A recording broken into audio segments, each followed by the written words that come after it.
it's being offered up as a way to fix our deficit, but in fact, the Congressional Budget Office scores it as worse on the deficit. And then we heard that Congressman Ryan said yesterday that in order to care for the poor in the future, we have to cut services for the poor of the day. That's not it.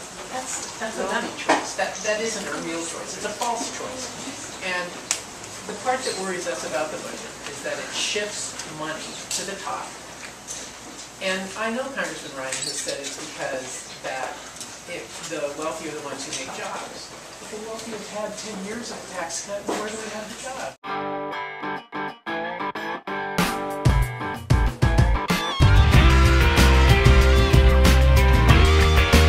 I do have a question for Joe Walsh. Ooh, let's tweet it. Let's tweet it. What are you going to do to help persons with disabilities?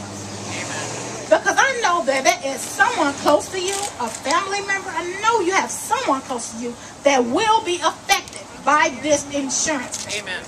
I know you have. You have to have a heart.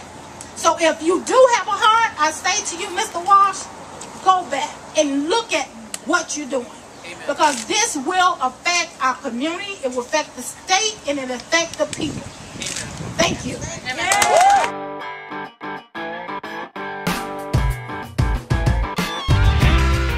And my message to Congressman Walsh, reasonable revenue for responsible programs. These are responsible programs. Let's do it.